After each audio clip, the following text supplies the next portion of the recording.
Vous assistez à l'ultime vidéo de la chaîne. Non, je rigole. Non, ce sera l'ultime résumé de la semaine plutôt.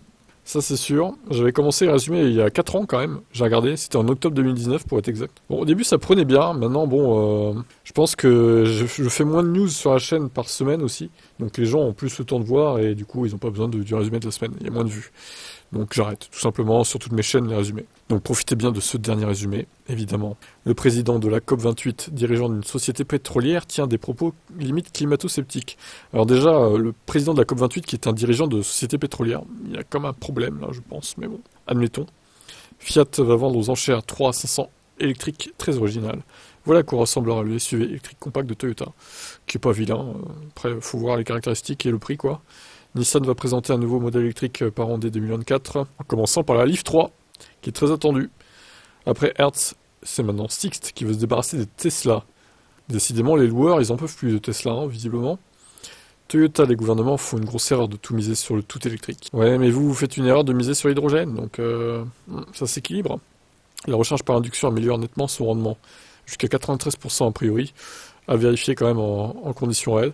Stellantis mise gros sur l'Espagne pour construire ses futures voitures électriques. Les voitures électriques chinoises impressionnent avec leur conduite semi-autonome. Ça a l'air quand même sacrément avancé, plus que Tesla même. BMW et Mercedes s'associent dans le domaine de la recharge rapide. En Chine, ils vont lancer des stations communes. Bon, étonnant. Après, pourquoi pas, hein, les Européens qui s'allient en Chine, en territoire ennemi. C'est beau.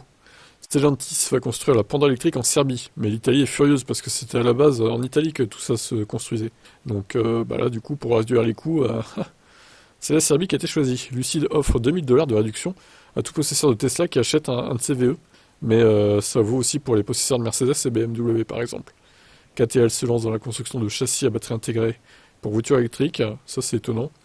Le peur du manque d'autonomie, le fléau qui empêche les gens de passer à l'électrique. Ça c'est dingue, hein. Avec les voitures qu'on a maintenant, ceux qui ont encore peur de l'autonomie, franchement, comme je disais, moi j'avais la Ion, j'ai commencé en électrique et j'ai pas commencé par le Kona hein, ou le Niro, hein, j'ai commencé avec une Ion, hein. 16 kWh, on rappelle hein, quand même. Toutes les vidéos sont sur la chaîne, j'ai commencé la chaîne en 2017. Donc tout est sur la chaîne, des tests d'autonomie, etc. J'ai réussi à la tirer sur 180 km sur une charge, mais je serrais un peu les fesses, hein, je vous avoue. Mais avec nos voitures de maintenant, 300, 350, 400, 450, 500, voire plus, comment on peut avoir peur de l'autonomie en fait? Je comprends pas. C'est dommage.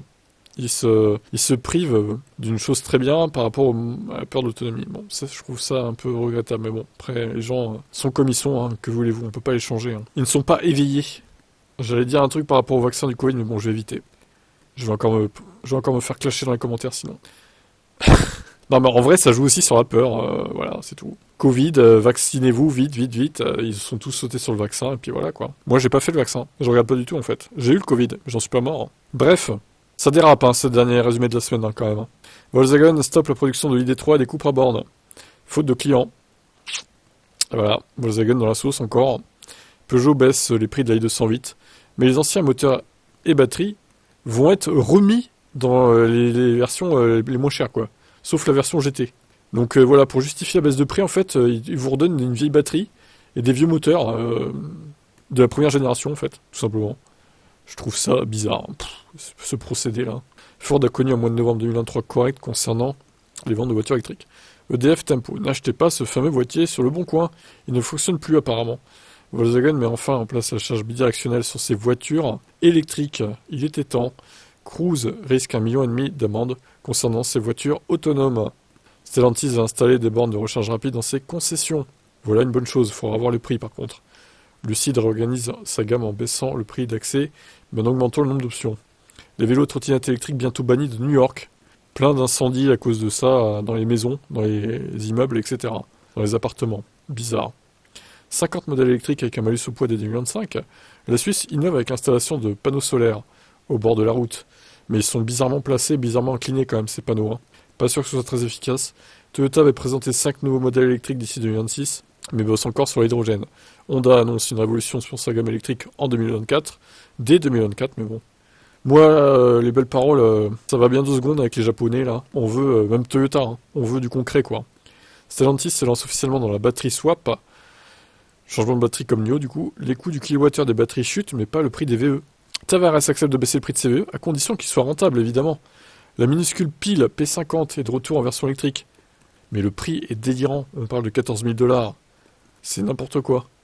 les Américains passent presque 2 fois plus de temps à se recharger sur les bornes gratuites que sur les bornes payantes. Bon, ça paraît logique, c'est gratuit. On peut leur tirer dessus. Déjà qu'ils ont du mal à passer l'électrique. Une fois de plus, pour finir, c'est prouvé que l'hydrogène est une hérésie par rapport au tout électrique, avec des tableaux et des graphiques. Voilà pour cet ultime résumé de la semaine, mais on n'arrête pas la chaîne, pour autant on sera là tous les jours, du lundi au dimanche, ça changera pas, il y aura juste plus de résumé. Sur ce, je vous laisse, n'oubliez pas de vous abonner à mes autres chaînes, dont Tesla Tib dans la description, qui a dépassé les 1000 abonnés, enfin. Ah bah dis donc, c'est pas trop tôt, hein. Merci à vous, merci à tous les abonnés. Et on peut aller plus haut, je pense. Allez, on peut le faire, les 7000 peut-être, comme ici. Allez, bye bye, à demain.